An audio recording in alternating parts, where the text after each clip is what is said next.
So, honorable colleagues, allow me I guide on this one of school fees, please. Lob is talking about what was on social media. You say it's the guilty run when no one is chasing them. So don't run away from this issue. Whether this parliament must not interest in itself in what is taking place at the Ministry of Education. Are you a prostitute? That's how I talk about it. I am not a prostitute and I will never be.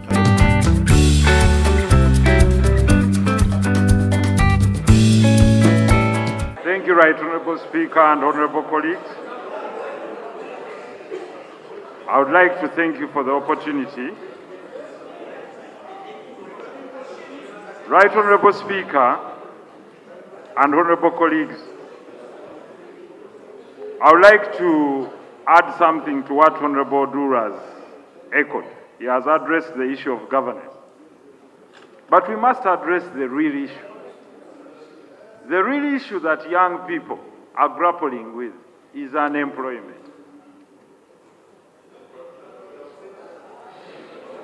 For me, I'll speak for what my constituents are talking about. Our population is between 25 million people. We have 25 million people between the age of 17 and 64. And whenever you go back home, honorable colleagues, you will attest that nearly 30% of your constituents are presenting you with CVs and asking you to help them find jobs. Parents are grappling with the issue of looking at their children after graduating and being skilled and looking at them with the pain of having no access to opportunity. We can talk about change of leaders, we can talk about change of policies, but for as long as we do not address the issue of access to opportunity, then we shall not have addressed the real issue. Secondly, Right Honourable Speaker, when the traders closed as a result of the taxation, people laughed it off. The continuing pain of people losing their capital due to high taxation, due to high interest rates, due to lack of access to capital and factors of production, narrowing the gap for growth is just a recipe for poverty, and as a result, we shall have increased crime. As a result of increased crime, we shall breed repeated demonstrations day in, day out. Right Honourable Speaker, finally, the gap between the rich and the poor continues to grow. And for as long as it continues to grow, there is relevant discontent. Today we can lock up all the corrupt, because if they are arraigned in the courts of law and proven that they are guilty, rightly so, the course of the law must take its course. We as Parliament can do something because we've produced reports. The report of trade and tourism produced something, and here it's the basis that government has used to apprehend some of the people. So someone cannot say that Parliament has completely done nothing. Maybe probably they are demanding for more, for much more accountability, and rightly so. The Honourable Du clearly said that people, after failing to access us here, they want to access us at our own homes. I support that. The member of parliament you elected must be accountable to you. Go to his home and ask him, why is it that this is the one being taxed? Rather than finding us in a group and say that whatever you're debating it collectively and accepting it collectively. Probably we say no to certain things, but we are not good enough to persuade some of you to agree with us. Therefore, if your constituent is discontented with what we are debating, I support them to come to your home and ask you as their member of parliament as to why they are unemployed, as to why they are highly taxed, as to why they are evicted and you have nothing to say. Rather than coming to burn down an institution that they seek to occupy. In any case, Right Honourable Speaker, there is a cycle of election. If someone is discontented today, my best advice to our young colleagues, 16 months are not far away. If your member of parliament has not performed, pick the nomination forms and contest against them and come and do better here. You can change what you want to change when you sit here. But for as long as you shun politics and leadership, you will never ask for accountability and get it.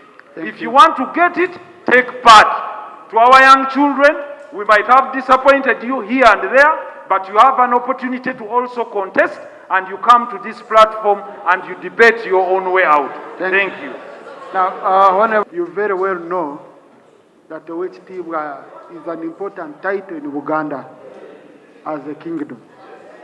And it's very, very important to correct the record so that they don't meet weekday from Uganda and they run after him because Honourable Duru's, the translation he got might be different. So if it pleases you, let me allow the chairman of Uganda Caucus. We have here. Right Honourable Speaker. Right Honourable Speaker. Actually, me, I'm an honourable member. I'm not Owekitiibwa. Owekitiibwa in Uganda is a member of the Uganda Ruchiko. And is so treasured within our cultural setting. I may understand Odul not being from here to have insinuated. So to insinuate, even on the street, that Owekitiibwa equals to a thief is there to undermine that title. After the Katikiro, all ministers of the Kabaka are titled Owekitiibwa. All members of Ruchiko are called Owekitiibwa. Therefore, Right Honourable Speaker, may I move that you expunge the submission of Mr. Odul where it refers to Owekitiibwa as a thief. If he doesn't personally, withdraw it. Yes, that's what I wanted to go for, that the Jonathan Odura, I know, can easily clarify the record and the answer will capture it very well. Mr. Speaker, I thank you so much. I started by putting it clearly, and I'm really sorry because I don't speak Luganda. I only felt what people relate to me. Having now understood that the title Owekitiibwa is a preserve for honorable, distinguished servants who serve the Kabaka of Uganda, and not people who sit in this parliament. No, but what if Honourable Jonathan, a person was giving you a very good title because you're doing well your work, your weekday, the one who translated gave you a wrong. Yeah, and that's what I'm coming to. Yeah. And having now been educated by the chairman of Uganda Caucus in Parliament, that this title is a preserve. First, I condemn anyone who will continue to translate to me that title in the wrong way. I'm starting today, going forward now, I withdraw and will only use it whenever I meet a distinguished member of the Kabaka's government. I withdraw. And whenever you're called the weekday, we accept. It's an honor. Yeah, thank you. Yes, Honourable Namuga. Balance. We have gender, we have what, and it's not how many times you stand up. I'm seeing you. I know members who. Thank you, Right Honourable Speaker, and I want to thank you for your patience. Because much as we wanted to handle this matter in the start, but you guided very well, I want to thank you for that wisdom. Right Honourable Speaker, I want to remind colleagues and your seat about the preamble of this Constitution. Right Honourable Speaker, we the people of Uganda, recalling our history which has been characterized by political and constitutional instability, and recalling all our struggles against the forces of tyranny and oppression and exploitation, I will not read everything. We did agree that this is the very supreme law of the land. You want me to read everything? You'll submit later. Right Honourable Speaker, we all agree that this is the most supreme law of this land. And we all agree that Uganda operates under a multi-party political system. Right, Honorable Speaker, as the National Unity Platform, on Monday, we are meant to have a press conference. When we went yesterday, when we went to have the press conference, we found every color of uniform of police, of defense forces of this country. There was UPDF, there was police. The only uniform I didn't see was prisons, Right, Honorable Speaker. And by yesterday, our colleagues were arrested. Our colleagues were arrested. I was mistreated. Right, Honorable Speaker, I agree by the submission of the Right Honorable Prime Minister that it could be the police forces detected crime. But I thought the same force that you used to oppress us, the people of the opposition, would have been the same force you would have used to keep peace in that place so that we could hold the press conference. You had all the forces. You had the police, you had the army. You would have guided very well and have us in-house such that we could have the press conference. Right, Honorable Speaker, the party wrote a letter requesting to have Kololo on 22nd as our place to celebrate the 4 years. And you denied us Kololo because you are innovating. We agreed. We went to Kavule, the party headquarters, that are well known to all of you colleagues. It is not our crime that as a party, you've not yet constructed headquarters. But we have a very big place, Right, Honorable Speaker. We have a very big place and we could fit there. So, Right, Honorable Speaker, if the National Unity Platform went ahead to have its party headquarters, is it a crime? Is it a crime for us to hold meetings in that place? And Right, Honorable Speaker, as a leader of this House, and our colleagues are in prison, I thought this would be a matter of national importance to you as a Speaker.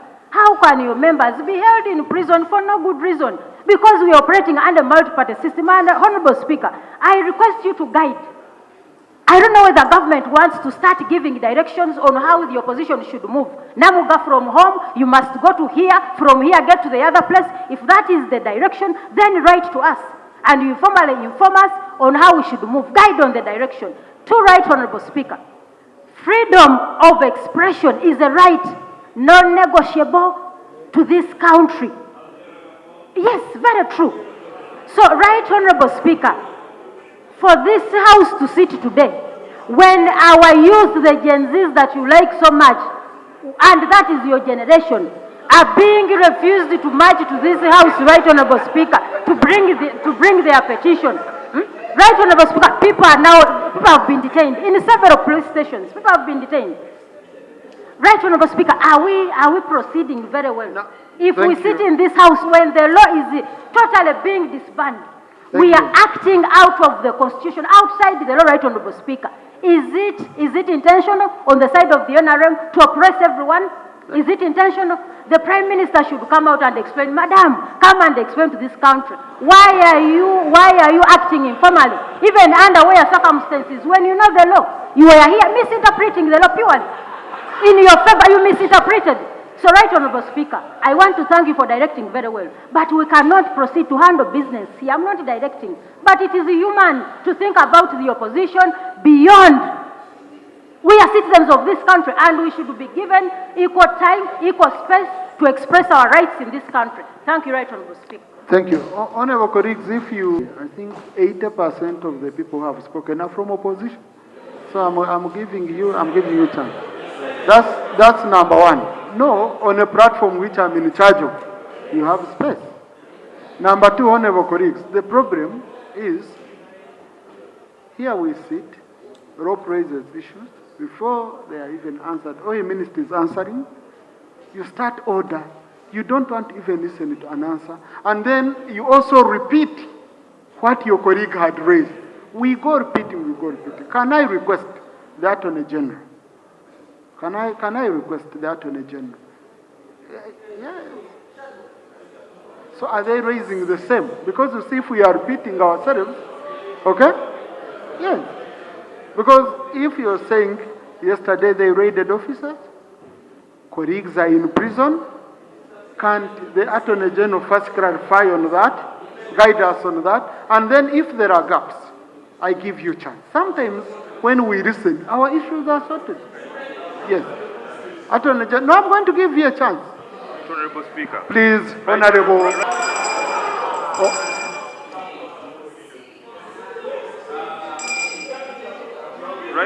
Speaker, it has now become deliberate that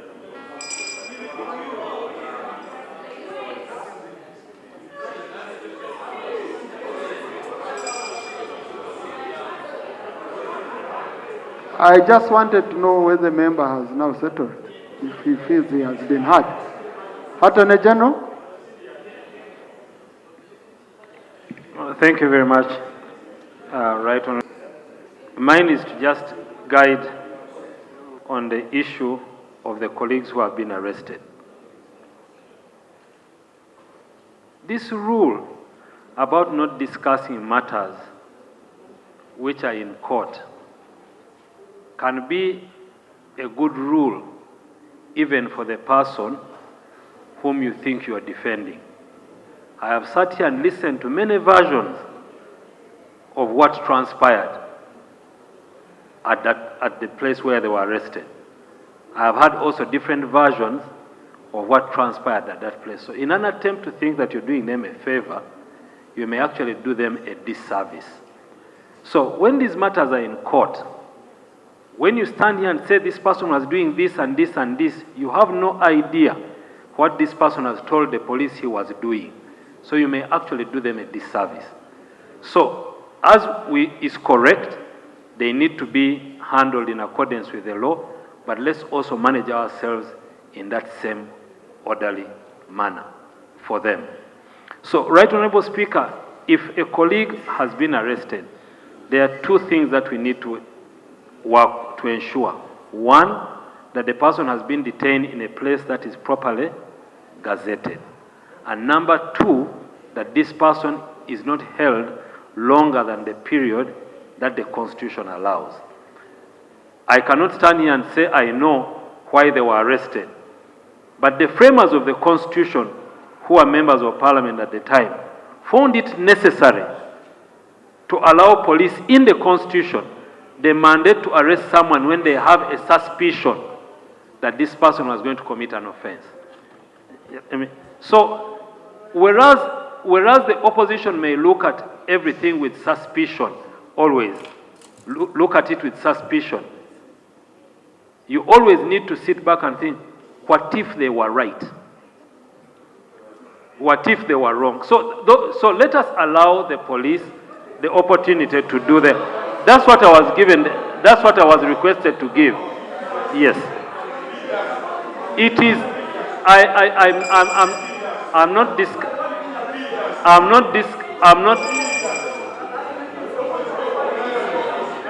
No.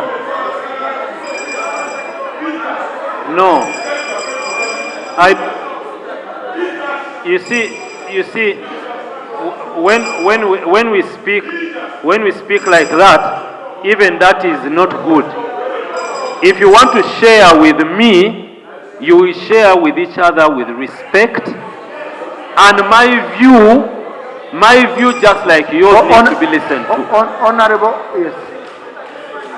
Honorable Secretary. I allow the information. But you are off, you no longer have any floor to use it. But Honorable Batsarira, it's okay. Right Honourable Speaker, I want to thank you. Learned Attorney General, I hear you on the explanation in the Constitution.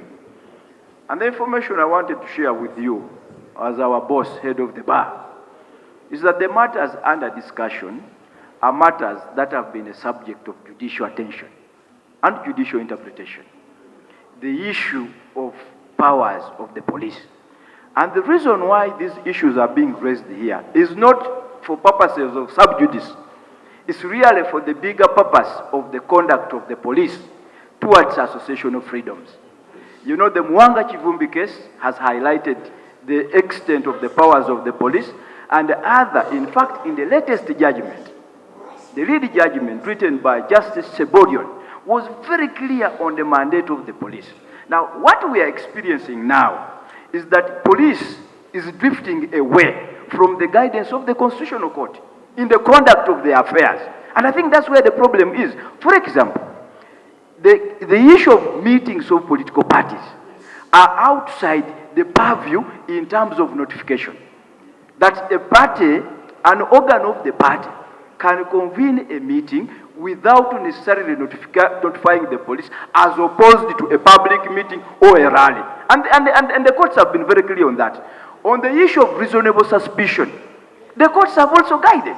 In fact, reasonable suspicion cannot be done whimsically. That was the word the courts used. So the court cannot, the police cannot say, we suspect that so and so will commit a crime. So it is really about judiciousness and reasonableness in the conduct of the police. And I think that is the bigger concern where we find ourselves, and where you need to guide, especially on powers of the police in light of the decisions of the Constitutional Court. Attorney General, before you respond, you could also pick on what. Thank you very much, Right Honourable Speaker. Right Honourable Speaker, why we rise up in arms against the statement of the Attorney General. You have been peaceful. Yes, Right Honourable Speaker, thank you. Most obliged, Right Honourable Speaker. Is when the security forces of this country turn a matter that is purely political and they try to punish it by using courts. This is not the first time, honourable members, I've been here. We've had such similar incidents in the past, like walk to work. And I wish the Attorney General today and the Inspector General of Police, Byakagaba, could take a leaf from the retired IGP Ochola. There are instances where even if you suspect, you can keep these members. At a reasonable time, you set them free. Like usually, they used to curtail the opposition by holding them until late hours in the night when there was nobody to walk home with. They are taken to their homes. That wasn't the best. We condemned it. But here, where the Attorney General looks in the camera and says he's going to subject members of Parliament under a punitive legal system, where they are arrested in their cars, Right Honourable Speaker and Attorney General. We witnessed a member being arrested in the course of driving his car. His car is towed and is inside. He's taken to CPS. And at 8 p.m., he's arraigned in courts of law at night and remanded. Right Honourable Speaker. It was at night, Right Honourable Speaker. Mr. Attorney General, this is our country. We are lucky we are on the government side, and these are warning members. But tomorrow you may not always be in government. Would you wish to be treated in the same manner when you are organizing? Why are you causing unnecessary fires? Why are you causing unnecessary hatred and friction in the country? On a simple matter, Right Honourable Attorney General, look at it this way. Today we are in government, and therefore you speak a lot of law and a lot of English. But you know very well that these are the people who are helpless. Then you are citing sub judice, meaning that members of Parliament should not speak. They should allow theirs to go in prison. And I think this is not fair. So once you are meeting your colleagues, be fair to us. Thank you, Honourable. Be fair to Parliament. Then they respond. Right Honourable Speaker, I want to thank you for the opportunity. Adjust the microphone where Honourable Yon. Right Honourable Speaker, first of all, I want to thank you for the opportunity. Secondly, please, Honourable colleagues. Secondly, I want to thank you Honourable Ssenyonyi for having. Honourable Yon wants you to listen to him. Ssenyonyi.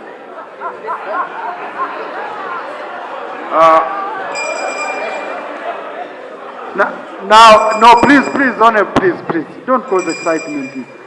Honourable Ssenyonyi, you were hard in silence. Let's listen to Honourable Yon. Thank please, you so let's not exchange. Honourable Yon. Thank you so much, Speaker. As you're very much aware that we've been in a struggle to look for signatures to debate a matter of national importance in this parliament. I want to thank God that from 0, we went up to 172. We are left with 5. We pray to God that we get the 5. Reason being, we voted for you, Speaker. The Speaker and you, we voted for you to chair this House neutrally. Right Honourable Speaker, you have failed to defend this House. The President painted us clearly in Kololo during the State of the Nation address that I used to hear, but I have now confirmed with evidence that there is corruption in the Parliament of Uganda and the Ministry of Finance. My first question is, you as the chair, as the Speaker, what have you done to clean our image which has been painted bad?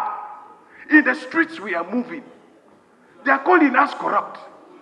On this same parliament, we requested you yourself and Speaker, Right Honorable Anita Among, that there is exhibition of parliament going on issues of corruption. Give us space on the order paper to have this matter debated. It is 2 months down the road. The world is aware that there's corruption in this parliament. We want this matter to be debated. Why are you running away from that debate? You are meant to be neutral, give space for all of us equally. Why are you making us suffer, running through this country looking for signatures to debate this matter of corruption in this parliament? You need to come out clean. Right Honourable Speaker, you, Right Honourable Anita Among, has been painted out for being corrupt. Your name has been mentioned for being corrupt. We are also having a motion to have a matter debated on the commissioners. We have our evidence. We want to lay and have them defend themselves. You are all blocking us from that. What is this parliament all about? Where are you taking this country? Today, this country is under panic. Today, they have deployed the army massively because of issues of corruption in this country. Why don't you let Ugandans free from corruption? Why don't you allow us debate the matter of corruption in this parliament, here in this floor? It is too much. We are not thieves. All these MPs have been painted. If we know we are clean like me, screen me. We have evidence. We have evidence. So we need this matter be debated. You need to clean your name. Deputy Speaker yourself. Anita Among needs to clean her name. The commissioners need to clean their names. The ministers need to clean their names. And as MPs, if you have anything against us in this parliament, we need to clean our names. Thank you. Why don't you want this matter to be debated on this floor? Deputy Speaker, we need this matter addressed. Thank you. If not, we are ready to join the Ugandans because you're blocking us the opportunity to debate. We were voted by our voters to come and debate. Why are you running away from debate, Deputy Speaker? Why is Anita Among running away from debate? Why? We need a parliament which is pre-corruption. Thank you, Honorable Arion. Thank you. Now, Honorable colleagues, the Honorable Arion is raising, I think Honorable, I've given you time. Thank you. Thank you. Thank you. Thank you. Honorable, very, Honorable Arion is raising very critical issues. And Honorable colleagues, personally, I come from a culture where we say, a spirit that speaks does not kill. Yes, so Honorable Arion speaking is not a problem. And Honorable Arion, I feel for you, but I'm very sure this same parliament has supported you here by giving you space. where you have corrected signatures over time. Honorable Rion, you yourself, you've told us you've not yet gotten the signatures. I don't know how I'll put on order paper a motion which is premature, which has not yet met the test, as you have confessed. So I wish you well. I wish you well. And I think also before the public calls us corrupt, it is us honorable members who have been moving around saying our colleagues are corrupt. Some of these things we put them on the public. So when Honorable Rion gets the signatures with the Honorable Sechkuba, we shall welcome them. And you will have our audience, Honorable, because you are rightful Honorable colleague in this house. Number two, I think there is a clarification which needs to be made. I will guide the chairman legal, committee on legal, on Tuesday. The chairman committee on legal and the chairman committee on budget on Tuesday. I'll give you space. You inform members because things continue, moving around, you know, because what is important is what is in my heart. Me, if you call me corrupt when I'm not corrupt, it's not, no, I don't need to, because you've not tabled evidence of me being corrupt. So I will request you table, okay? Each one of us has been accused of corruption here. Each one of us. I know, even some members who are raising the highest voices, they have been accused of corruption, but no evidence on them. And that's why the president has been very clear. He waits for evidence. For those members whom he has gotten evidence that he considers is credible, he has taken action. So I will request the chairman committee on legal and the one for budget on Tuesday. You come, you explain on these issues which have been perceived as if people sat colluded and did whatever they wanted to do. I think that clarification is very, very important. No, they are not, especially on the issue of commissioners. Okay? So I will do that. And then finally, Honorable Macho, and then Attorney General comes in. Honorable Independent. Honorable Speaker, I seek your protection. This is just 4 p.m. Honorable Speaker, I seek your protection. My brother, I'll give you information. I'll give you time. Right, Honorable Speaker, I really want to thank you for the opportunity you have availed to me.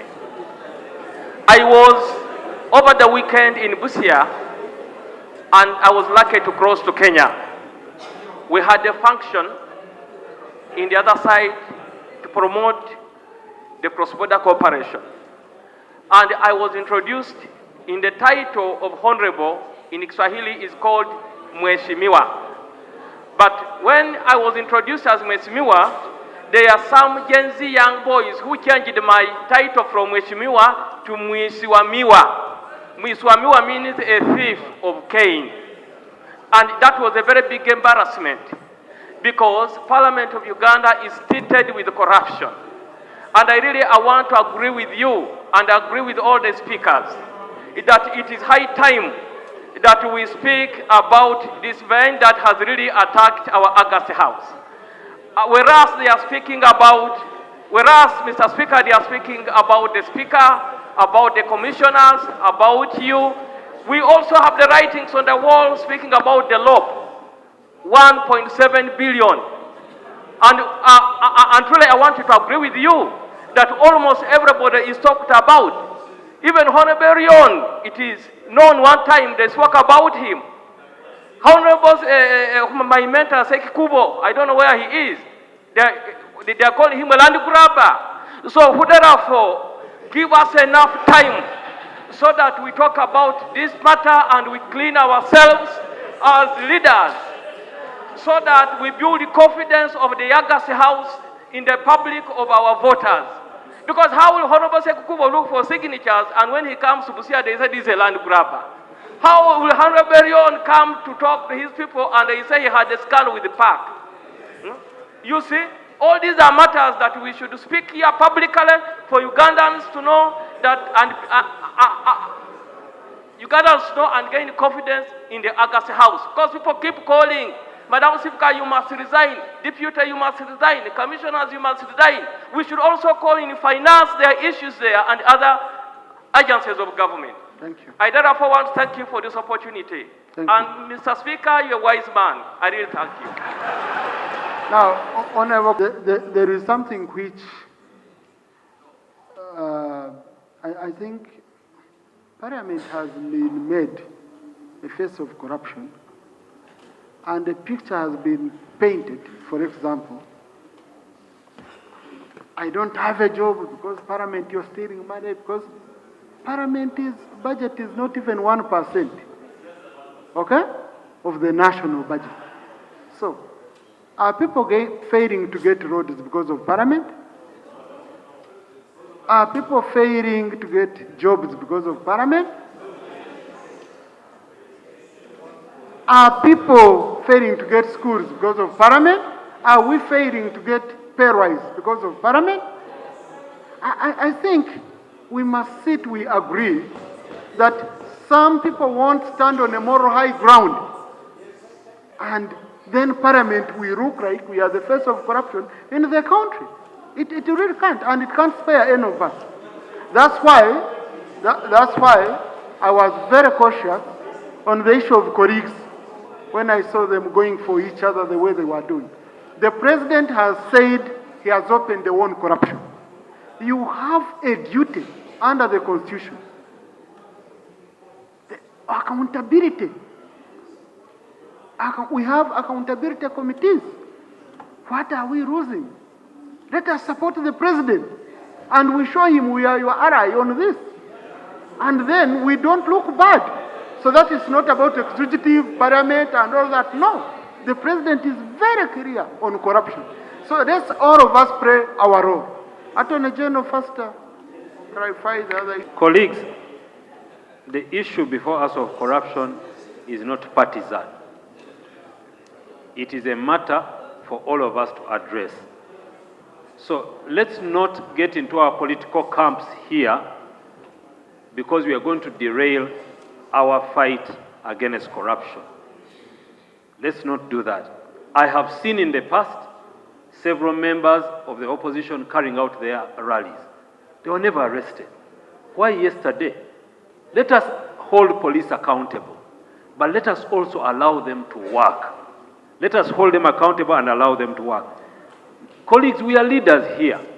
For someone to say here that people were presented in court at night and remanded is wrong. No, because court has working hours. Now, you see the problem here. Let's listen to that. If we don't listen to each other. No, let's listen. If the issue is that the person has evidence that a person was presented in court at night, outside court hours, we are here, bring it, and we're going to hold the courts to account. Let's hold everyone who is in a different space to account, to play by the rules upon which they are playing. So let us work together and deal with this issue of corruption. Let us not take it into an issue of partisan politics. I beg to submit. Thank you. Honorable colleagues. Uganda Eyenkya.